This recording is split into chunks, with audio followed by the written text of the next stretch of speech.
As for what's going on in Lebanon, God knows. We know who the usual, I was going to say usual suspects, Yeah, that's but what I thought. they're not suspects. They're bloody criminals, and the whole world. They're bloody criminals, and the whole world knows it. And nobody can stop them because they've got everybody blackmailed. They've got everybody under the planet pretty much under their thumb. By virtue of some sort of threat, by means of some sort of threat, whether it's the typical Jesuit confessional blackmail ploy, or an Epstein event, or a suitcase nuclear device sitting somewhere in somebody's basement in your major city.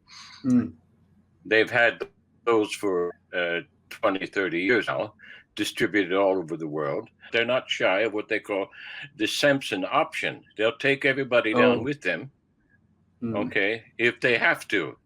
So this is the most vicious enemy that mankind has ever faced. The Zionists and the British Empire under their thumb, and they're all under the thumb of high-degree satanic magi, who are using the Zionists as well as the British Empire. These Zionists think that they're worshiping God Almighty. and they couldn't be further from the truth, but they believe it. Since the Zionists took over the movement under the auspices of the Illuminati and the world's bankers, who are old money families, some of them are new money, but we're talking about pre-flood bloodlines. Okay, that stretch back to the realms that preceded the flood, and those giants that you hear somebody talking about from time to time. These people still exist. Those spirits still exist, and they still possess people. And when you're talking about bloodline, you're talking about bloodlines that are literally possessed by Iblis and his demons, his chief demons.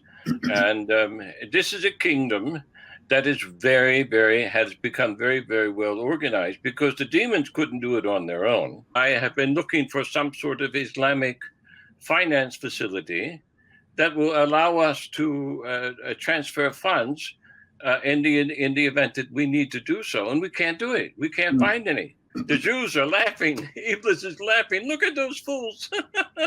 Look at them. They can't even establish decent banking facilities without our permission. See, these Jews, they're also filled with the cynicism, but they have a unifying principle that overrides that cynicism.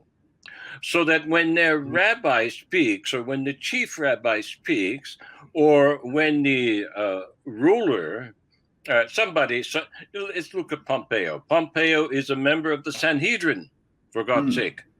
All right? He's not only the Secretary of State, he is a high priest member of the Sanhedrin. When Pompeo speaks, everybody listens.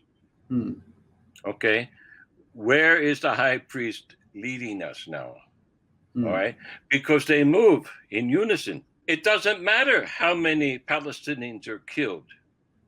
It doesn't matter how many innocents are offered to Moloch on this particular block or altar. All that matters to them is their goal orientation, and their goal orientation is the incarnation of their Messiah, who is going to be Antichrist. This is why Isa has to come back and destroy them. The Jewish intelligentsia, they are intelligent, okay? They're very smart. They're very informed, okay?